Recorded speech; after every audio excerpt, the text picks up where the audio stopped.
Hi friends, ഇന്ന് നമ്മളിൽ ഒരുപാട് സുഹൃത്തുക്കൾ ആർട്ടിഫിഷ്യലായിട്ട് ടാങ്ക് നിർമ്മിക്കുന്നുണ്ട് മീൻ വളർത്താൻ വേണ്ടിയിട്ട്. അത് ഭൂമിക്ക് മുകളിലാണ് ടാങ്ക് നിർമ്മിക്കുന്നത്. എന്നാൽ ഇന്ന് നമ്മൾ ചർച്ച ചെയ്യാൻ പോകുന്നത് ഫ്ലെക്സ് മാത്രം യൂസ് ചെയ്തിട്ട് മണ്ണ് കുഴിച്ച്, അതായത് ഭൂമിക്ക് താഴായിട്ട് മണ്ണ് കുഴിച്ചിട്ട് മീൻകുളം നിർമ്മിച്ചിട്ടുണ്ട്. അതേക്കുറിച്ചാണ്. കഴിഞ്ഞ ദിവസം നമ്മൾ മലപ്പുറം ജില്ലയിലെ തൂവക്കാടുള്ള നമ്മളെ സിദ്ദീഖിക്കയും അതുപോലെ തന്നെ ദാസേട്ടനൊക്കെ ഒരുമിച്ച് ഒരു ഫാം ഇവിടെ നടത്തുന്ന ഒരു വീഡിയോ ചെയ്തിരുന്നു. അതിൽ നമ്മൾ ഒരുപാട് കാര്യങ്ങൾ വിട്ടുപോയി ചെയ്യാൻ ഈ പോണ്ടിനെ കുറിച്ചുള്ള. അപ്പോൾ ഇന്ന് ഈ പോണ്ടിനെ കുറിച്ച്, ഈ പോണ്ട് എങ്ങനെയാണ് നിർമ്മിച്ചത്, ഈ ഒരു പോണ്ടിൽ അക്വാപോണിക്സോ ബയോഫ്ലോക്കോ അല്ലെങ്കിൽ ഫിൽട്ടർ സംവിധാനം ഒന്നും ഇല്ലാതെയാണ് മീൻ വളർത്തുന്നത്. അപ്പോൾ ഇതിൽ എത്ര ഡെൻസിറ്റിയിൽ മീൻ വളർത്തുന്നുണ്ട്, എങ്ങനെയാണ് ഈ പോണ്ടിൻ്റെ കോസ്റ്റ് വന്നത്, മറ്റു കാര്യങ്ങളൊക്കെയാണ് ഇന്ന് ചർച്ച ചെയ്യാൻ പോകുന്നത്. ഞാൻ Abdul Samad Kuttoor, welcome to our video vlog. Friends, ഇവിടെ എൻ്റെ ബാക്കിൽ ഇവിടെ 3 പോണ്ടായിട്ട് കാണാം. അപ്പം കഴിഞ്ഞ വീഡിയോയിൽ നമ്മൾ പറയുന്നത് ഏകദേശം 96,000 രൂപ ഇവിടെ ഈ 3 പോണ്ടിലും ഫ്ലെക്സ് വിരിക്കാൻ വേണ്ടി മാത്രം ചിലവായിട്ടുണ്ട്, ഈ ഒരു 3 പോണ്ടിൽ. എന്നാൽ ഈ ഒരു 3 പോണ്ട് നിർമ്മിക്കാൻ വേണ്ടിയിട്ട് ചിലവന്ന്, അതായത് കുഴി എടുക്കാൻ വേണ്ടി ചിലവന്ന് ഏകദേശം 60,000 രൂപ 3 പോണ്ടിനും കൂടി വന്നതാണ്. ഏകദേശം 5 സെൻറ്റ് 6 സെൻറ്റ് 7 സെൻറ്റ് ഈ രീതിയിലാണ് ഈ പോണ്ടുകൾ 3 സെറ്റ് ചെയ്തിട്ടുള്ളത്. ഈ പോണ്ടുകൾ മെയിനായിട്ട് നമ്മൾ മത്സ്യം വളർത്താനല്ല, അതിലുപരി മത്സ്യക്കുഞ്ഞുങ്ങളെ കൊടുന്നിട്ട് ഇവിടുന്ന് വളർത്തിയിട്ട് കർഷകർക്ക് കൊടുക്കാൻ വേണ്ടിയിട്ടാണ് ഇവർ ഉദ്ദേശിക്കുന്നത്. ഏകദേശം ഒരു പോണ്ടിൻ്റെ ആഴം വരുന്നത് 4 അടി താഴ്ചയാണ് ഒരു പോണ്ടിന് വരുന്നത്. പിന്നെ ഇതിൽ എത്ര ഡെൻസിറ്റി മീനിനെ ഇപ്പോൾ നിലവിൽ ഇട്ടുള്ളതെന്നൊക്കെ നമ്മൾ നോക്കാം. അതുപോലെ തന്നെ ഇവിടെ ബയോഫ്ലോക്കോ അക്വാപോണിക്സോ RSO അതുപോലുള്ള ഒരു സിസ്റ്റം ഇവിടെ റൺ ചെയ്യുന്നില്ല. ഇവിടെ 3 പോണ്ടിലും എയറേഷൻ കൊടുത്തിട്ടുണ്ട്. പിന്നെ മുമ്പ് പറഞ്ഞ പോലെ തന്നെ ഇവിടെ മീൻ കുഞ്ഞുങ്ങളെ വളർത്തി വലുതാക്കി കൊടുക്കാനല്ല, മറിച്ച് മീൻ കുഞ്ഞുങ്ങളെ സെയിൽ ചെയ്യാനും വേണ്ടിയിട്ട് മീൻ കുഞ്ഞുങ്ങളെ പുറത്തുനിന്ന് കൊണ്ടുവന്നിട്ട് ഇവിടെ ചെറിയ രീതിയിൽ വളർത്തിയതിന് ശേഷം കർഷകർക്ക് കൊടുക്കാന്നുള്ള രീതിയിലാണ്. അപ്പോൾ വേണ്ട രീതിയിലുള്ള എയറേഷൻ അത്യാവശ്യത്തിന് ഇവിടെ കൊടുത്തിട്ടുണ്ട്. അത് ഏതൊക്കെയാണ് മോട്ടർ കാര്യങ്ങൾ എന്നുള്ളത് നമുക്ക് നോക്കാം, എയറേറ്റർ ഏതാണെന്നുള്ളത് നോക്കാം. അതുപോലെ തന്നെ ഇവിടെ സർക്കാർ തലത്തിൽ ഫിഷറീസിൽ നിന്ന് കറണ്ട് കണക്ഷൻ കിട്ടിയിട്ടുണ്ട്, ലൈസൻസ് ഉള്ള ഫാമാണ്. പിന്നെ അതുപോലെ തന്നെ ഇവിടെ നഴ്സറി പോണ്ടുകൾ തൊട്ടപ്പുറത്ത് സെറ്റ് ചെയ്തിട്ടുണ്ട്. പിന്നെ നമ്മൾ നേരത്തെ പറഞ്ഞ തന്നെ ഫ്ലെക്സ് ആണ് ഇവിടെ യൂസ് ചെയ്തിട്ടുള്ളത്. എനിക്ക് തോന്നുന്നത് ഏകദേശം 300 GSM ഏകദേശം എനിക്ക് തോന്നുന്നുണ്ട്. ഇപ്പോൾ ഞാൻ കാണിച്ചതാണ്,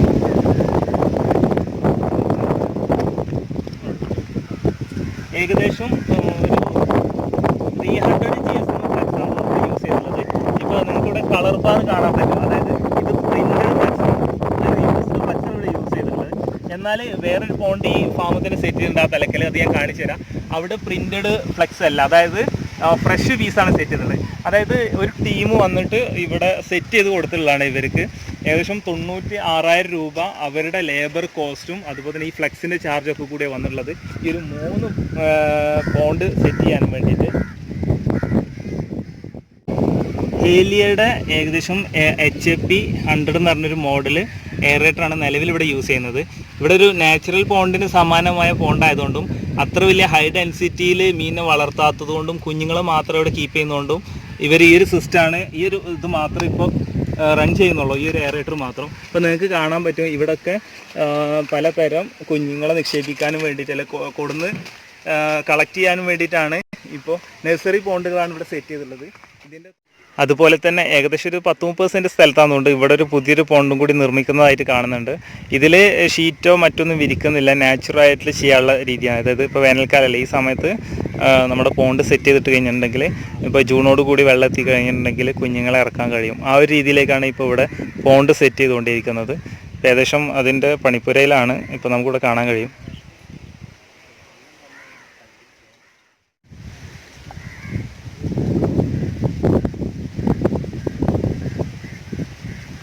ഇപ്പോൾ നിങ്ങൾ ഈ കാണുന്ന 3 പോണ്ടിലും കുഞ്ഞുങ്ങളെ പുറത്തുനിന്ന് കൊണ്ടുവന്നിട്ട് ഇവിടെ, അതായത് തീറ്റ കൊടുത്ത് കുറച്ച് വളർത്തി വലുതാക്കിയതിന് ശേഷം കർഷകർക്ക് കൊടുക്കാനും വേണ്ടിയിട്ടുള്ള സജ്ജീകരണം ഇവിടെ ചെയ്തിട്ടുള്ളത്. അതിൽ ചില മീനുകൾ ഇപ്പോൾ ഇതിൽ തന്നെ കിടന്ന് വളർന്ന് വലുതാവും. അപ്പോൾ ആ സമയത്ത് തൊട്ടപ്പുറത്ത് നാച്ചുറൽ പോണ്ടുണ്ട്, അതിലേക്ക് മാറ്റിയിടും. പിന്നെ അതുപോലെ തന്നെ ചിലത് ഇതിൽ തന്നെ കിടന്ന് വളരുന്നതിനെ പിടിച്ച് എന്താ ചെയ്യുക, മാംസ ആവശ്യത്തിന് ഉപയോഗിക്കുകയും ചെയ്യും. അത്തരത്തിലുള്ള രീതിയിലാണ് ഇവിടെ കൃഷി ചെയ്തുകൊണ്ടിരിക്കുന്നത്. പിന്നെ ഇവിടെ ഫിൽട്ടർ യൂണിറ്റ് ഇല്ലയെന്ന് ഞാൻ പറഞ്ഞു. ഇവിടെ തൊട്ടപ്പുറത്ത് നിങ്ങൾക്ക് കാണാൻ പറ്റും വലിയൊരു പാടാണ് ഇവിടെ, അതായത് വർഷക്കാലത്ത് നല്ല വെള്ളത്തിന് സൗകര്യമുള്ള സ്ഥലമാണ്. ആ സമയത്ത് ഒരു ആഴ്ചയിൽ 2 തവണ 3 തവണ ആയിട്ട് വെള്ളം ഇതിലേക്ക്, ഈ പോണ്ടിലേക്ക് കയറ്റി ഇറക്കുന്ന ഒരു സ്വഭാവം ഉണ്ടെന്നാണ് പറഞ്ഞത്. അതായത് വെള്ളം പുറത്തുനിന്ന് വെള്ളം തൊട്ടപ്പുറത്തെ പാടത്തുനിന്ന് വെള്ളം ഈ പോണ്ടിലേക്ക് കയറ്റിയിട്ട് തൊട്ടപ്പുറത്ത് കൂടി ഈ പോണ്ടിലെ വെള്ളം പുറത്തേക്ക് ഒഴുക്കി കളയും ചെയ്യും. അപ്പോൾ ആ സമയത്ത് വെള്ളത്തിന് നല്ല ക്വാളിറ്റി ഉണ്ടാവും. എന്നാൽ ഇപ്പോൾ വേനലായതുകൊണ്ട് വെള്ളത്തിന് നല്ല ബുദ്ധിമുട്ടുണ്ടായതുകൊണ്ട് അത്തരത്തിൽ ചെയ്യാൻ കഴിയുന്ന സാഹചര്യമില്ല. പക്ഷേ നാച്ചുറൽ പോണ്ട് ഭാഗത്തുള്ള വേസ്റ്റ് കംപ്ലീറ്റ് എന്ത് ചെയ്തും അടിത്തട്ടിൽ നിന്ന് കുറച്ച് അടിച്ച് കളഞ്ഞിട്ട് ഒരു 15 ദിവസം 20 ദിവസം കൂടുമ്പോഴൊക്കെ വെള്ളം ഇതിലേക്ക് റീഫിൽ ചെയ്യുന്നുണ്ടെന്നാണ് നമുക്ക് അറിയാൻ കഴിഞ്ഞത്. ഫ്രണ്ട്സ്, അതുപോലെ തന്നെ ഈ ഫ്ലെക്സ് പ്രിൻറ്റിങ് മേഖലയിൽ കഴിഞ്ഞ് 10 വർഷത്തോളമായിട്ട് വർക്ക് ചെയ്യുന്ന ഒരാളാണ് ഞാൻ ഗ്രാഫിക് ഡിസൈനറാണ്. അപ്പോൾ എൻ്റെ ഒരു എക്സ്പീരിയൻസ് വെച്ച് ഫ്ലെക്സുമായിട്ട് ബന്ധപ്പെട്ട എക്സ്പീരിയൻസ് പറയുകയാണെങ്കിൽ, കഴിഞ്ഞ ദിവസം നമ്മൾ വീഡിയോക്ക് താഴെ ഒരുപാട് പേര് കമൻറ്റായിട്ട് ചോദിക്കുന്നത് ഒറ്റ ഷീറ്റാണോ എന്ന് ചോദിച്ചത്. ഒരിക്കലുമല്ല. അതായത് 10 അടിയുടെ റോളായിരിക്കും മാക്സിമം വലിയ റോള്. 10 അടിയുടെ റോളാണ് ഫ്ലെക്സിൽ വരിക. ആ റോള് 50 മീറ്റർ അല്ലെങ്കിൽ 25 മീറ്ററുടെ ഒരു റോളാണ് നമുക്ക് വരാറ്. ഇവിടെ എനിക്ക് തോന്നുന്നു ഇവർ യൂസ് ചെയ്തിട്ടുള്ളത് 10 അടിയുടെ ഷീറ്റ് തന്നെ ആയിരിക്കും. ഇവിടെ ഈ ഒരു പോണ്ടിൽ ഇവർ യൂസ്ഡ് ഫ്ലെക്സ് യൂസ് ചെയ്തതായിട്ട് കാണാൻ കഴിഞ്ഞു നേരത്തെ നമുക്ക് പ്രിൻറ്റിങ്ങിൻ്റെ ഇത് കണ്ട്. അതുപോലെ തന്നെ ഈ ഒരു ഫ്ലെക്സിൻ്റെ ഒരു ഈ മേൽഭാഗത്ത് വരുന്ന ഫ്ലെക്സ് ഏകദേശം പറയുകയാണെങ്കിൽ ഒരു 3 വർഷമാണ് ഇപ്പോൾ ഇതിൽ 3 വർഷം വരെ കിട്ടുന്നുള്ള പ്രതീക്ഷയിലാണ് ഇപ്പോൾ ഇവിടെ നമ്മൾ ദാസേട്ടും സിദ്ദീഖൊക്കെ ഉള്ള പറയുന്നത്. പക്ഷേ ഈ വെയിൽ ഡയറക്റ്റ് അടിച്ചിട്ടുണ്ടെങ്കിൽ ഫ്ലെക്സ് ഇങ്ങനെ നുരുമ്പിച്ച് പൊടിഞ്ഞു പോകാനുള്ള ചാൻസ് ഉണ്ട്. വെള്ളം നിൽക്കുന്ന ഭാഗത്ത് വലിയ പ്രശ്നം വരില്ല. അതുപോലെ തന്നെ തൊട്ടുപുറത്ത് ഈ ചെടികൾ വെച്ച ഏരിയയിൽ വലിയ ഇഷ്യൂ ഉണ്ടാകാനുള്ള ചാൻസ് ഇല്ല. പിന്നെ ഇതുപോലെ നമ്മൾ ഗ്രോ ബെഡ് ഞാൻ മുമ്പ് വീട്ടിൽ ഫ്ലെക്സ് വെച്ചിട്ട് ഉണ്ടാക്കി നോക്കിയിരുന്നു. ഏകദേശം ഇപ്പോൾ ഒരു 6 മാസം 8 മാസമായിട്ടും അല്ലെങ്കിൽ 1 വർഷമായിട്ടും ആ ഗ്രോ ബാഗിനൊന്നും വലിയ വിഷയങ്ങളൊന്നും ഉണ്ടായിട്ടില്ല. അപ്പോൾ വെയിൽ ഡയറക്റ്റ് അടിക്കുന്ന സ്ഥലങ്ങളിലൊക്കെ ഈ ഫ്ലെക്സ് നുരുമ്പിച്ച് പോകാനുള്ള ചാൻസ് ഉണ്ട്. പിന്നെ ഈ ഫ്ലെക്സുകളൊക്കെ എന്ന് വെച്ച് കഴിഞ്ഞാൽ ജോയിൻ്റ് ഞാൻ മുമ്പ് പറഞ്ഞിട്ട് 10 അടിയുടെ വിടുത്ത ഒരു ഫ്ലെക്സിന് കിട്ടോളം. അപ്പോൾ ഒരുപാട് ഫ്ലെക്സുകൾ ജോയിൻ ചെയ്തിട്ടുള്ള ഒരു സിസ്റ്റമാണ് ഇവിടെ യൂസ് ചെയ്തിട്ടുണ്ടാവുക. അപ്പോൾ അതുകൊണ്ട് നിങ്ങൾ ഈ ഒരു സിസ്റ്റം നിങ്ങൾ അനുകരിക്കണമെന്നൊന്നും ഞാൻ പറയുന്നില്ല. പക്ഷേ ഇത്തരത്തിലും നമുക്ക് പോണ്ട് ഉണ്ടാക്കാൻ പറ്റും. ഇതിൻ്റെ കോസ്റ്റ് വന്നു നമ്മൾ പറഞ്ഞ് ഇത്ര കോസ്റ്റുകളൊക്കെ നമുക്ക് ഈ ഒരു പോണ്ടിന് വേണ്ടിയിട്ട് വന്നിട്ടുണ്ട്. അപ്പോൾ ആർട്ടിഫിഷ്യലായിട്ട് പോണ്ട് ചെയ്യുന്നവർ അവരുടേതായ യുക്തിക്കനുസരിച്ചും അവരുടേതായ രീതിക്കനുസരിച്ച് ചെയ്യാൻ ശ്രമിക്കുക. ഒരിക്കലും നമ്മൾ വീഡിയോ കണ്ടിട്ട് കോപ്പി ചെയ്യരുത്. ഇങ്ങനത്തെ ഒരു സിസ്റ്റത്തിലും നമ്മുടെ നാട്ടിലും പരിസരത്തൊക്കെ മീൻ വളർത്തുന്നുണ്ട്. ഇപ്പോൾ നല്ല രീതിയിൽ തൊട്ടപ്പുറത്ത് വളർത്തുന്ന ഒരു വീഡിയോ നമുക്ക് കാണാം. ഞാൻ ഇനിയിപ്പോൾ അങ്ങോട്ട് പോകണം. ആ തലക്കൊരു പോണ്ടുണ്ട്, നമുക്ക് അവിടെ പോയിട്ട് കാണാം.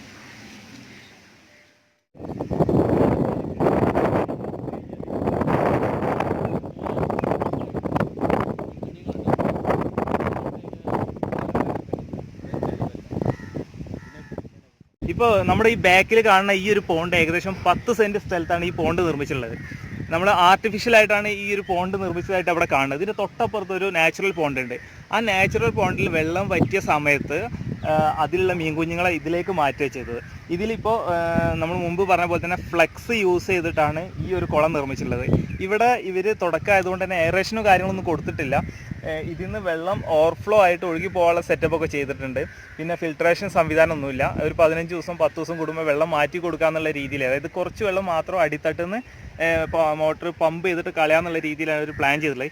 ഇപ്പോൾ വേനൽക്കാലം ഇത്ര കടുത്തതുകൊണ്ട് വെള്ളത്തിന് ബുദ്ധിമുട്ടുണ്ടായതുകൊണ്ട് അത് ഇവർ ചെയ്യുന്നില്ല. ഏകദേശം ഇപ്പോൾ 2 മാസം പ്രായമായ മീൻകുഞ്ഞുങ്ങളാണ് ഈ ഒരു പോണ്ടിലുള്ളത്. ഈ ഒരു 10 സെൻറ്റ് സ്ഥലത്ത് ഏകദേശം ഒരാളെ പൊക്കത്തിൽ വെള്ളം ഉണ്ടെന്നാണ് പറയണത്. ഈ ഒരു വെള്ളത്തിൽ ഇപ്പോൾ ഏകദേശം 6000-ഓളം കുഞ്ഞുങ്ങളാണ് നിക്ഷേപിച്ചിട്ടുള്ളത്. അതിൽ ഇപ്പോൾ നമ്മുടെ നെട്ടർ, വാള, തിലോപ്പി ഇങ്ങനെയുള്ള മത്സ്യങ്ങളാണ് നിക്ഷേപിച്ചിട്ടുള്ളത്. പിന്നെ ഏകദേശം ദാസേട്ട എത്ര രൂപ ചിലവെന്ന് പറഞ്ഞാൽ ഇതിന് 68,000 രൂപ ഷീറ്റും ചിലവന്നിട്ടുണ്ട്. ഫ്രണ്ട്സ്, 68,000 രൂപയോളം ഇതിൻ്റെ ഷീറ്റിന് അതുപോലെ തന്നെ പണിക്കാശ്. അതായത് ഫ്ലെക്സ് ഷീറ്റ് യൂസ് ചെയ്തിട്ടാണ് ഈ ഒരു പോണ്ട് നിർമ്മിച്ചിട്ടുള്ളത്. ഈ ഫ്ലെക്സ് ഷീറ്റിനും ഇത് ഇവിടെ വന്നിട്ട് അവർ വിരിക്കുന്നതിന് വേണ്ടിയിട്ട് ഏകദേശം 68,000 ഏകദേശം 70,000 രൂപയോളം ചിലവ് വന്നിട്ടുണ്ട്. ഈ ഒരു 10 സെൻറ്റിൽ ഈ ഒരു പോണ്ട് ഇവിടെ നിർമ്മിക്കാൻ വന്ന ചിലവ് ടോട്ടൽ പറയുകയാണെങ്കിൽ നമ്മൾ പറഞ്ഞ ഏകദേശം 68,000 രൂപയോളം നമ്മുടെ ഫ്ലെക്സിൻ്റെ കോസ്റ്റ് പറഞ്ഞ്, അതുപോലെ വിരിക്കേണ്ട കോസ്റ്റ് പറഞ്ഞ്, പിന്നെ നെറ്റ്, അത് കൂടാതെ ഇവിടെ ഈ ഒരു പോണ്ട് നിർമ്മിക്കണം. ഈ സ്ട്രക്ചർ, അതായത് മണ്ണിൻ്റെ അടിയിലേക്ക് കുഴിയെടുത്തിട്ടാണ് ഈ ഒരു സിസ്റ്റം ചെയ്തിട്ടുള്ളത്. അപ്പോൾ ഇവിടെ മാനുവലായിട്ട് ആൾക്കാർ വന്നിട്ട് കുഴിയെടുക്കുക ചെയ്തിട്ടുള്ളത്. JCB ഒന്നും യൂസ് ചെയ്യല്ല ചെയ്തിട്ടുള്ളത്. അതുകൊണ്ട് ഏകദേശം 10-50,000 രൂപയോളം ലേബർ കോസ്റ്റ് വന്നിട്ടുണ്ടെന്ന് പറഞ്ഞ് ഏകദേശം ഒരു 1-1.25 ലക്ഷം രൂപയോളം ഈ ഒരു പോണ്ടിന് ഇവിടെ ചിലവ് വന്നിട്ടുണ്ട്. ഈ ഒരു പോണ്ടിൽ ഏകദേശം കാൽക്കുലേറ്റ് ചെയ്തപ്പോൾ അറിയാൻ കഴിഞ്ഞ ഒരു 6 ലക്ഷം ലിറ്ററിൻ്റെ മുകളിലേക്ക് വെള്ളം അത് സംഭരിക്കാൻ പറ്റുന്നൊരു ടാങ്കാണ് ഇവിടെ സെറ്റ് ചെയ്തിട്ടുള്ളത്. അപ്പോൾ അതിൽ എത്രത്തോളം മീനുകൾ നമുക്ക് വളർത്താൻ പറ്റും എന്നുള്ളത് അറിയാം. അപ്പോൾ ഇതിലിപ്പോൾ നിലവിൽ ഒരു ഫിൽട്ടർ സംവിധാനമോ മറ്റൊന്നും ചെയ്യാത്ത കാരണം ഇവിടെ ചെയ്തിട്ടുള്ള ഇപ്പോൾ ഒരു 6000-ഓളം കുഞ്ഞുങ്ങളെ നിക്ഷേപിച്ചിട്ടുള്ളത്. ഇനി ഇവർ ഓക്സിജൻ ഇതിൽ കൊടുക്കാനുള്ള പ്ലാനിങ് ഉണ്ട്. ഇപ്പോൾ മീനുകൾ വലുതായിക്കൊണ്ടിരിക്കുകയാണ്.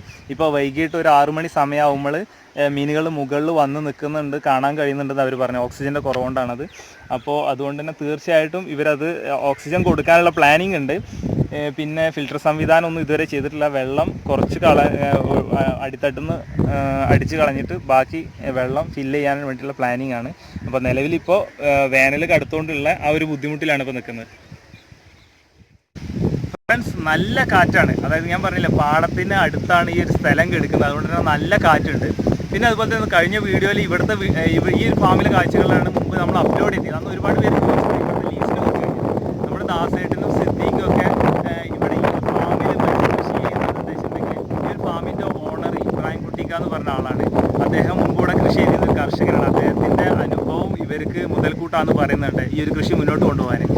അപ്പോൾ ഈ ഒരു ഫാമിൽ, അതായത് ഇപ്പം കുറേ പേര് വെച്ച് ലീസിൻ്റെ കാര്യങ്ങൾ പറയാൻ വേണ്ടി പറഞ്ഞത്, ഒരിക്കലും നമുക്ക് പറയാൻ കഴിയില്ല. കാരണം വെച്ചാൽ പല ഏരിയകളിലും പല സ്ഥലങ്ങളിലും ലീസ് പല രീതിയിലാണ് ലീസിൻ്റെ, അതായത് അതിൻ്റെ വാല്യൂ എടുക്കുന്നത്. അപ്പോൾ ചില സ്ഥലങ്ങളിൽ നമുക്കത് കവർ ചെയ്യാനോ അല്ലെങ്കിൽ ചോദിച്ച് ഉത്തരം കണ്ടെത്തി കഴിഞ്ഞാൽ അതിൻ്റേതായ ബുദ്ധിമുട്ടുള്ള തടസ്സങ്ങളുണ്ട്. വീഡിയോ കാണുന്നവർ അത് നിങ്ങൾക്ക് മനസ്സിലാക്കാൻ പറ്റും എന്നുള്ള ഒരു പ്രതീക്ഷ ഉണ്ട്. അപ്പോൾ നമ്മൾ മാക്സിമം നല്ല രീതിയിൽ തന്നെ കുറേ ക്വസ്റ്റ്യൻസൊക്കെ പ്രിപ്പയർ ചെയ്തിട്ട് നിങ്ങൾക്ക് വേണ്ടിയിട്ട് നിങ്ങളുടെ അടുത്തേക്ക് അതിൻ്റെ ഉത്തരങ്ങൾ എത്തിക്കാനുള്ള ശ്രമം നടത്താറുണ്ട്. ചില സ്ഥലങ്ങളിൽ ചെല്ലുന്ന സമയത്ത് നമുക്ക് പരിമിതികളുണ്ട്. അതാണ് നമ്മൾ പറഞ്ഞത്, ഒരിക്കലും നമ്മൾ വീഡിയോ കണ്ട് അനുകരിക്കരുതെന്ന് പറയാനുള്ള കാരണം നമ്മൾ അതുകൊണ്ട് തന്നെയാണ്. അപ്പോൾ ഇതുപോലുള്ള നല്ല വീഡിയോ ആയിട്ട് വീണ്ടും കാണാം. ബൈ.